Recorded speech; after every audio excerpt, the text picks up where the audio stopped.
Selamat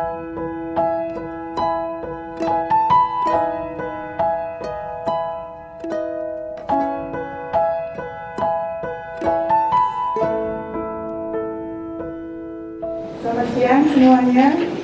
Shalom. Ini baru pertama kali ketemu saya di sini ya. Nama saya Ibu Nike. Saya mau menceritakan kebaikan Tuhan dalam kehidupan keluarga kami.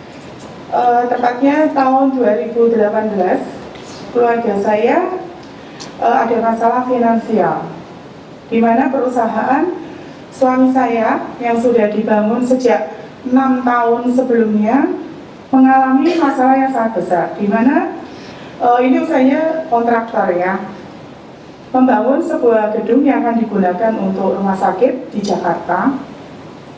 Sudah selesai, namun kemudian izinnya tidak keluar karena waktu itu ada pergantian dari Pak Ahok ke Pak Anies, jadi ada pergantian peraturan. Singkat kata, dari yang kami bangunkan itu tidak mau membayar karena izin tidak bisa keluar, otomatis rumah sakit tidak berfungsi dan tidak beroperasi. Namun keluarga kami harus membayar manpower, orang-orang yang sudah mengerjakan itu, jadi subkon kami. Singkat kata, kami harus mengeluarkan semua tabungan dan sampai kami harus kehilangan rumah karena harus membayar segalanya dengan jumlah yang fantastis, miliaran. Kemudian rumah sudah kami tinggalkan dan kami di deadline memang harus meninggalkan di tenggat waktu tertentu. Saat itu kami bingung luar biasa karena tabungan sudah habis, tapi kebetulan saya masih bekerja ya. Saya bekerja walaupun memang suami punya usaha, memang dari dulu saya tetap bekerja karena saya punya prinsip jika suatu apa terjadi, saya masih bisa membantu sebagai kopilot. Nah, kemudian rumah itu yang kami bingungkan adalah kami harus tinggal di mana setelah kami meninggalkan rumah itu. Karena kalau untuk membeli rumah sudah nggak ada uang sama sekali, nggak ada tabungan, adapun sedikit dan nggak mungkin untuk beli rumah mendadak. Saat bingung, kemudian suatu siang tiba-tiba suami saya ditelepon oleh seseorang yang dulunya disuplai spare part atau barang. Omong punya omong, akhirnya dia bilang dia punya rumah yang nggak pernah dipakai sejak baru. Kenapa? Karena rumah itu berhantu. Di lantai 2-nya itu ada kuntilanak. Nah, kemudian saya diajak oleh suami dan pemilik rumah itu untuk ke rumahnya lihat cocok enggak. Lah karena namanya orang terdesak ya mesti cocok. Mau ada hantunya apa enggak saya pikir, padahal saya tuh orangnya penakut luar biasa. Jadi saya pikir gini, saya punya Tuhan, saya diciptakan oleh Tuhan, makhluk itu pun juga, tapi kuasa Tuhan lebih gede. Saya bilang, enggak apa-apa, udah dicoba. Mungkin kalau saya tanya enggak cocok sama yang punya rumah, sama saya cocok. Kemudian saya pindah ke situ tanpa ada yang namanya pemberkatan dan apa, karena waktu itu tergesa-gesa dan dalam waktu yang sesingkat-singkatnya. Kami pindah, orangnya juga bilang, Pak, Bu, ini kuncinya nggak usah dibayar dulu, kalau mau sewa nggak usah, dicoba dulu, cocok nggak, rasanya bagaimana. Kemudian kami mindahin dulu barang-barang, terus kami tidur dulu di situ, nggak terjadi apa-apa.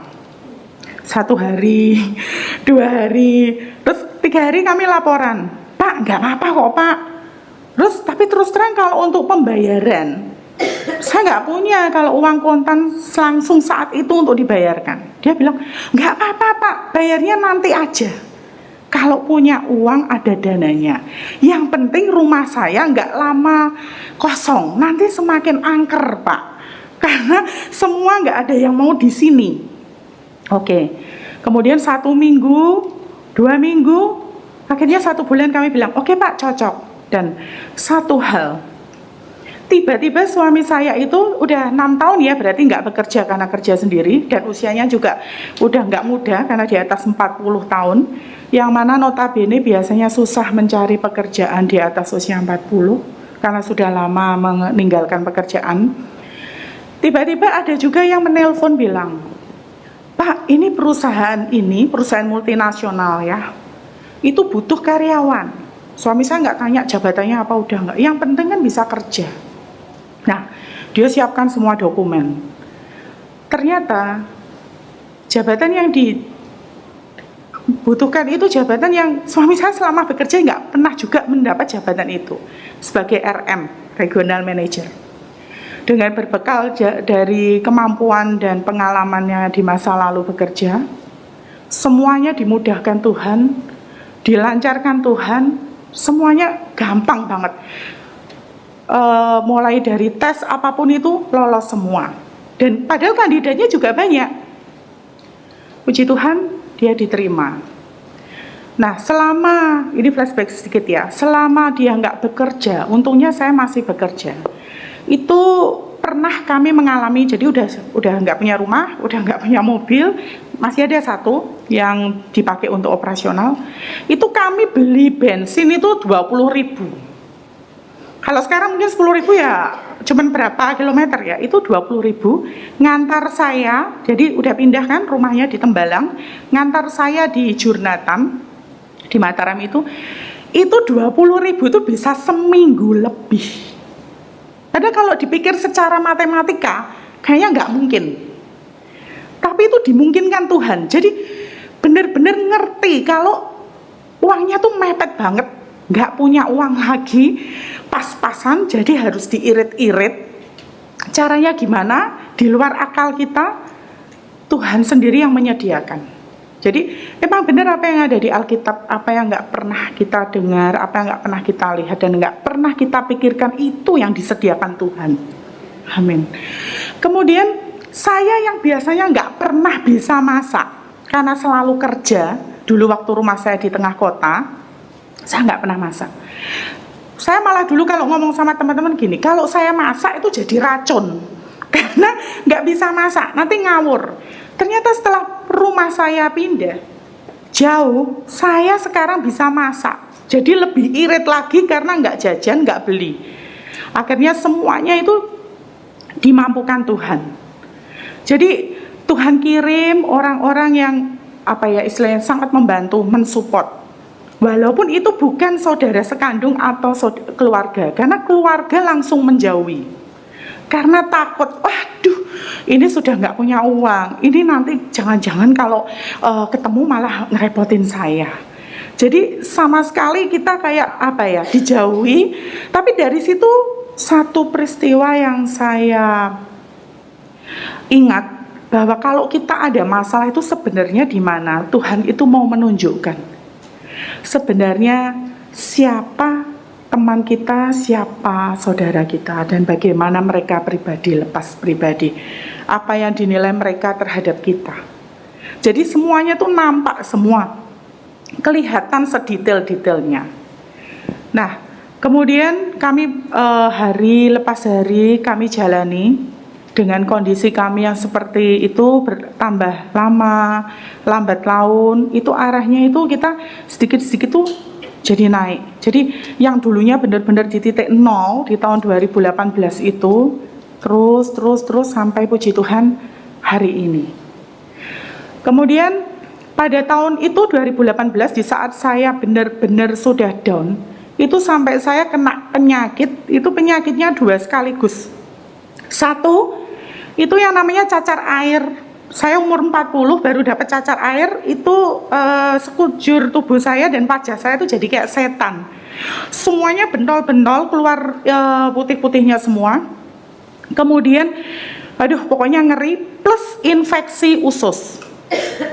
Jadi saya sampai tiap malam tuh nggak bisa tidur karena ususnya tuh kayak kaku gitu. Itu semua karena pikiran, kata dokter. Karena stres. Jadi semuanya tuh jadi datang semua. Kemudian teman saya tuh bilang, wajahnya kayak setan gitu. Itu kalau nggak di laser itu nggak akan hilang, karena usia sudah di atas 40, itu regenerasi kulit juga sudah beda, jaringan kulit beda, itu pasti akan tetap seperti itu. Lah saya mikir, uang dari mana untuk ngelaser ya? 1 kali laser aja jutaan. Terus saya mikirnya gini, saya serahkan semua ke Tuhan. Apa Tuhan yang memberi, pasti Tuhan yang akan mengambil. Saya sempat nggak kerja itu 1 bulan ya, karena kan nggak boleh masuk. Itu wajahnya luar biasa, sekujur tubuh. Ada fotonya. Terus kemudian saya tuh sampai pasrah. Keluarga juga nggak ada yang jenguk, bahkan nanya pun juga nggak, mungkin ya takut, mungkin kalau jenguk ya nanti ketularan gitu. Terus kemudian saya diamkan, jadi cuman saya dapat salep dari dokter, saya pakai itu masih gede-gede banget, bentol-bentol banget, pokoknya luar biasa, sampai di dalam lidah saya juga keluar cacar airnya. Padahal kata orang kalau cacar air sudah di dalam area mulut itu biasanya meninggal, karena memang nggak bisa makan. Jadi kalau mau makan tuh langsung ditelan. Jadi makannya bubur. Itu semua sampai di hidung, sampai di telinga, semuanya. Kemudian saya cuman setiap malam saya berdoa ya nangis, karena saya kan tidurnya sendiri ya, karena nggak boleh bareng suami, karena kan takut ketularan juga. Terus saya cuman bilang, Tuhan tahu, saya nggak punya apa-apa lagi. Kalau saya sakit gini, saya pasrah. Seandainya pun dengan sakit gini terus saya meninggal ya, bukan saya pengen lari dari kenyataan ya, pengen meninggal, enggak. Cuman gini, sudah kayak gini Tuhan, makan aja sudah susah. Usus saya juga sudah infeksi, semuanya sudah kayak gini. Saya pasrah Tuhan. Kalau memang Tuhan masih sayang sama saya dan masih ada rencana Tuhan yang belum selesai, pasti saya akan sembuh dengan cara apapun. Saya sudah bilang cara apapun Tuhan, saya nggak ngerti. Akhirnya suatu ketika saya ini kayak apa rasanya panas banget. Jadi rasanya di telinga panas, semuanya badan itu tiba-tiba panas tinggi. Terus saya cuma minum obat penurun panas. Saya bingung kok tiba-tiba gini ya. Wong udah udah beberapa hari, udah 1 minggu lebih kok tiba-tiba panas sampai kayak orang step ya. Jadi mata itu mau buka mata itu sudah nggak bisa, maunya tuh merem terus karena panas banget. Cuman minum dan bikin bubur aja encer banget suami saya kalau bikinkan. Terus kemudian langsung telan, istilahnya langsung diminum serut gitu, karena nggak bisa lewat lidah, sakit banget.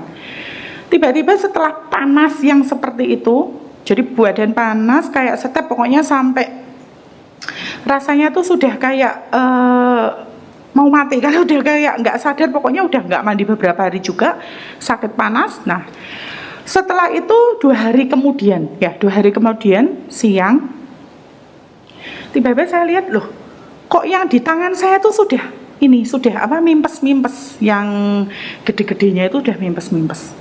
Terus tambah lama mimpes, terus saya julurkan lidah saya, itu hilang. Bendol-bendolnya di dalam lidah itu sudah nggak ada. Terus saya coba gini, makan bubur, saya coba nggak langsung telan. Saya lumat dengan itu lidah, bisa, nggak sakit. Terus saya coba bersihkan hidung, udah nggak ada. Bendol-bendolnya itu ajaib banget, udah nggak ada.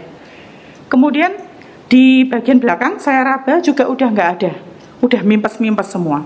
Kemudian keesokan harinya wajah itu sudah hilang, tinggal bekas coklat-coklatnya. Lambat laun semakin hilang dan tersamar. Padahal saya sama sekali nggak pakai apa-apa. Sama sekali saya cuma pasrah sama Tuhan. Saya nggak tahu bagaimana cara Tuhan menyembuhkan.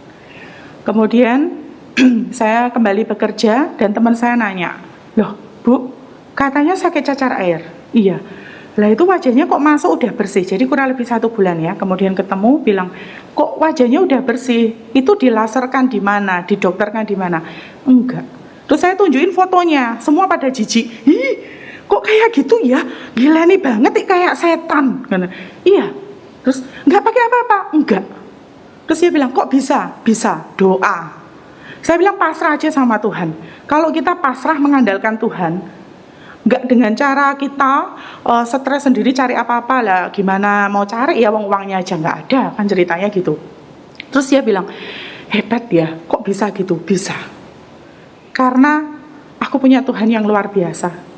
Tuhan yang sanggup melakukan apapun, menyediakan apapun buat kita, anak-anaknya yang dikasihinya. Jadi saya menceritakan ini semua supaya saudara-saudara, Bapak Ibu yang ada di sini semakin percaya, mengandalkan Tuhan apapun kondisi kita, terutama pada saat kita benar-benar berserah, benar-benar mengangkat tangan, mengibarkan bendera putih, udah nggak bisa apa-apa.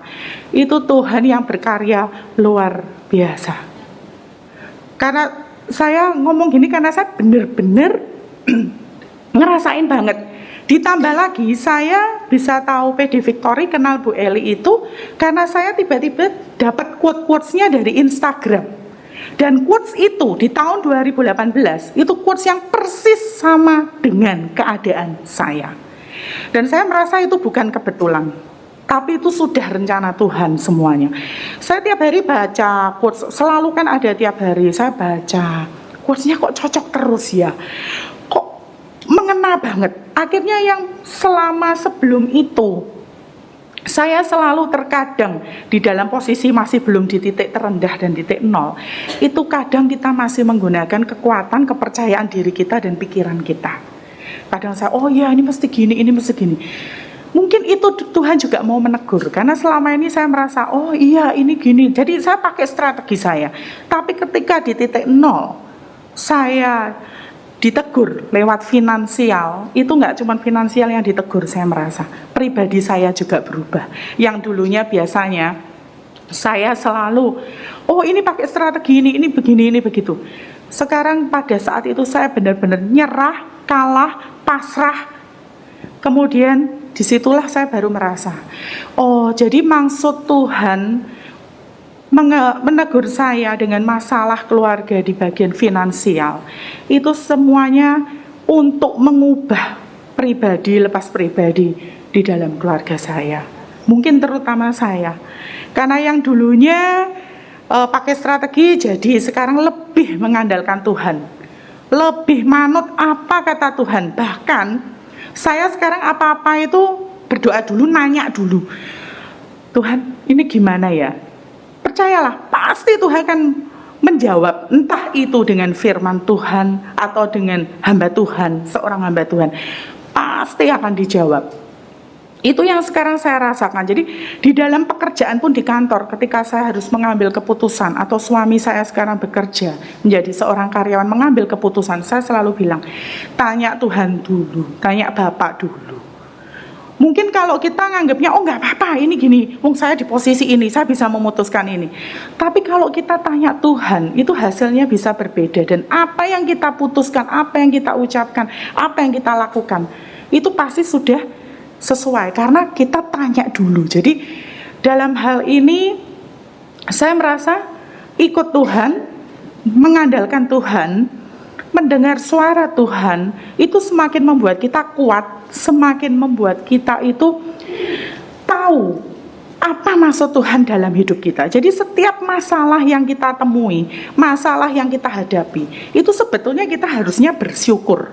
Sekarang saya bisa ngomong gitu, tapi dulu waktu saya awal mengalami itu, ya saya nangis setiap hari.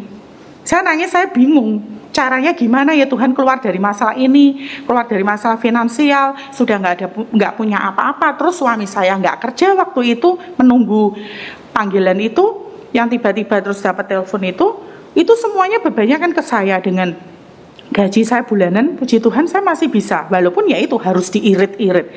Tapi ternyata jawaban Tuhan tuh ini, saya baru tahu, oh mengandalkan Tuhan, karena sebenarnya kita nggak kuat.